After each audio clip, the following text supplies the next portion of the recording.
ವಿಫಲರಾಗಿರುವ ನೀವು ಇತರೆ ಕೋಮುಗಳ ಮೇಲೆ ವಿಷ ಕಕ್ಕುತ್ತಿದ್ದೀರಿ. ಸರ್ವ ಜನಾಂಗದ ಶಾಂತಿಯ ತೋಟವನ್ನ ಯಾರು ಹೇಳ್ತಾ ಇರೋದಿದು? ಎಚ್.ಡಿ. ಕುಮಾರಸ್ವಾಮಿ ವಿಷ ಸರ್ಪಗಳ ತೋಟವನ್ನಾಗಿ ಪರಿವರ್ತಿಸಿದ್ದೀರಿ. ಸಿದ್ದರಾಮಯ್ಯನವರೇ, ನೀವು ಮತ್ತು ನಿಮ್ಮ ಸಂಘಡಿಗರ ಸದಾರಾಮೆ ಸಾಕು. ಕೂಡಲೇ ಕರಾವಳಿಗೆ ಭೇಟಿ ನೀಡಿ.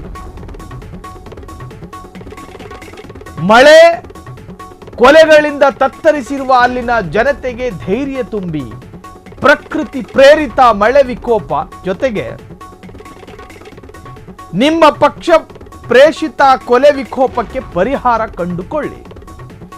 ಮುಖ್ಯಮಂತ್ರಿಯಾಗಿ ಇದು ನಿಮ್ಮ ತಕ್ಷಣದ ಕರ್ತವ್ಯ ಅಂತ ಹೇಳಿ ಸಲಹೆ ಕೊಟ್ಟಿದ್ದಾರೆ ದಳಪತಿ. ಕಾಂಗ್ರೆಸ್ ಸರ್ಕಾರಕ್ಕೆ ಕರಾವಳಿ ಮಳೆ ಬಗ್ಗೆ ಚಿಂತೆ ಇಲ್ಲ,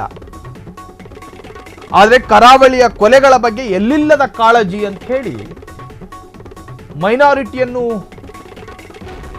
ಕೆದಕಿದ್ದಾರೆ. ಜೊತೆಗೆ ಸಿದ್ದರಾಮಯ್ಯರವರನ್ನು ಕೂಡ ಕುಟುಕಿದ್ದಾರೆ. ಕೊಲೆಗಳಲ್ಲೂ ರಾಜಕೀಯ ಕೂಳು ಬೇಯಿಸಿಕೊಳ್ಳಲು ಮುಸಲ್ಮಾನರನ್ನ ಕುಟುಕಿ ಸಿದ್ದರಾಮಯ್ಯ ಸರ್ಕಾರಕ್ಕೆ ಎಚ್.ಡಿ.ಕೆ ಪ್ರಶ್ನೆ. ಸಿದ್ದರಾಮಯ್ಯ 14 ತಿಂಗಳು ಜೊತೆಗೆ 20 ತಿಂಗಳು ರಾಜ್ಯದ ಮುಖ್ಯಮಂತ್ರಿಯಾಗಿದ್ದವರು. ಹಿಜಾಬಿನ ವಿಚಾರ ಬಂದಾಗ ಹಿಜಾಬು ಪಜಾಬು ನಂಗೆ ಗೊತ್ತಿಲ್ಲಪ್ಪ ಅಂತ ಹೇಳಿದವರು. ಅಲ್ಪಸಂಖ್ಯಾತರ ಓಟು ಬೇಡ, ಅವರು ಸಹವಾಸನೂ ಬೇಡ ಅಂತ ಹೇಳಿ ಹೊರಟವರು. ವಕ್ಫ್ ಬಿಲ್ ಮಸೂದೆಗೆ ಬೆಂಬಲ ಕೊಟ್ಟವರು. ಮೈನಾರಿಟಿ ಆಲ್ವೇಸ್ ಶತ್ರು ಅಂತ ಪರಿಗಣಿಸಿಕೊಳ್ಳುವಂತ ಒಂದು ರಾಜಕೀಯ ಪಕ್ಷ ಬಿಜೆಪಿಯ ಜೊತೆ ನಿಖಾ ಆದವರು ಸಿದ್ದರಾಮಯ್ಯನವರಿಗೆ ಸಲಹೆ ಕೊಡ್ತಾ ಇದ್ದಾರೆ. ಇದು ನಾವು ಹೇಳ್ತಾ ಇರೋದಲ್ಲ, ಜನಸಾಮಾನ್ಯರ ನಡುವೆ ಚರ್ಚೆ ಆಗ್ತಾ ಇರತಕ್ಕಂತಹದ್ದು.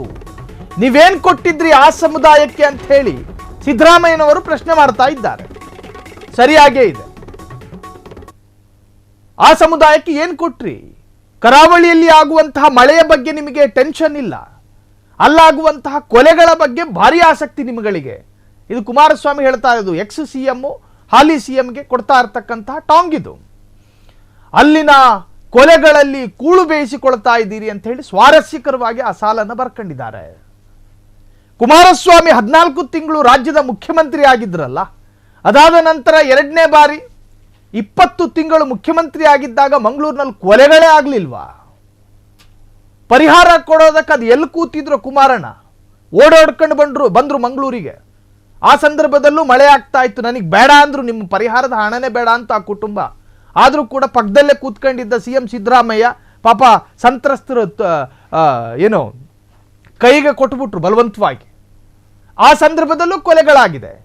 ಆಗಲೂ ಕಾಂಗ್ರೆಸ್ ಇದೇ ತರ ಟೀಕಾ ಪ್ರಹಾರ ಮಾಡ್ತಾ ಕೊಲೆಗಳಲ್ಲಿ ಕೂಳು ಬೇಯಿಸಿಕೋಬೇಡಿ ಅಂತ ಹೇಳಿ ಹೇಳ್ತಾ, ಮಂಗಳೂರಿನಲ್ಲಿ ಮಳೆ ಬಂದ್ರೂ ಸಿದ್ದರಾಮಯ್ಯ ಬರಬೇಕು, ಕೊಲೆಯಾದ್ರೂ ಸಿದ್ದರಾಮಯ್ಯ ಬರಬೇಕು ಅನ್ನಂಗಿದ್ರೆ ಪಂಚಯಾತ್ರೆ ಮಾಡಿದಾಗ್ಲೂ ಕೂಡ ಸಾಕಷ್ಟು ಸಮಸ್ಯೆಗಳಾಗಿದ್ವು. ಆ ಸಂದರ್ಭದಲ್ಲಿ ಯಾತ್ರೆ ಮುಂದುವರಿತೆ ಹೊರತಾಗಿ ಸಮಸ್ಯೆ ಆದ ಸ್ಥಳದಲ್ಲಿ ಕುಮಾರಣ್ಣ ಇರಲಿಲ್ಲ. ಹಿಂಗಂದ್ರೆ ಕಾಂಗ್ರೆಸ್ನವರು. ಸೊ ಯಾವುದೇ ಪಕ್ಷ ಬರಲಿ ರಾಜ್ಯದಲ್ಲಿ ಕೊಲೆಗಳ ಕೊರತೆ ಏನಿಲ್ಲ. ರಾಜ್ಯದಲ್ಲಿ ಕೊಲೆಗಳಾಗ್ತಾನೆ ಇದ್ದಾವೆ. ರಾಜಕೀಯ ಮಾಡುವವರು ಕೊಲೆಗಳಲ್ಲಿ ರಾಜಕೀಯ ಮಾಡ್ತಾನೆ ಇದ್ದಾರೆ. ಅದರಲ್ಲಿ ಕಾಂಗ್ರೆಸ್ಸು ಹೊರತಲ್ಲ, ಇನ್ನು 3 ಅಕ್ಷರದ JDS ಹೊರತಲ್ಲ, ಮತ್ತೊಂದು 3 ಅಕ್ಷರದ BJPನೂ ಹೊರತಲ್ಲ. ಎಲ್ಲವೂ ಕೂಡ ಸರಿಸಮಾನರಾಗಿ ಅದರಲ್ಲಿ ಭಾಗಿಯಾಗಿದ್ದಾರೆ. ಸೊ ರಾಜಕೀಯ ವಿಮರ್ಶೆಗಳನ್ನು ಬಿಟ್ಟು ಆದಂತಹ ಪ್ರಮಾದಕ್ಕೆ ಪರಿಹಾರವನ್ನು ಹುಡುಕುವಂತಹ ಕೆಲಸ ಅಥವಾ ಕರಾವಳಿಯನ್ನ ತಾರ್ಕಿಕ ಹಂತಕ್ಕೆ ತರುವಂತ ಆಸಕ್ತಿ ಯಾರೊಬ್ಬರಿಗೂ ಇಲ್ಲ ಅನ್ನೋದು ಇದರಲ್ಲಿ ಸಾಬೀತಾಗ್ತಾ ಇದೆ. ಕ್ಷಣ ಕ್ಷಣದ ಸುದ್ದಿಗಳಿಗಾಗಿ ಫ್ರೀಡಂ ಟಿವಿ ಸಬ್ಸ್ಕ್ರೈಬ್ ಮಾಡಿ, ಲೈಕ್ ಮಾಡಿ ಹಾಗೂ ಫಾಲೋ ಮಾಡಿ. ಹೊಸ ಸುದ್ದಿಗಳ ನೋಟಿಫಿಕೇಶನ್ಗಾಗಿ ಬೆಲ್ ಐಕಾನ್ ಮೇಲೆ ಕ್ಲಿಕ್ ಮಾಡಿ.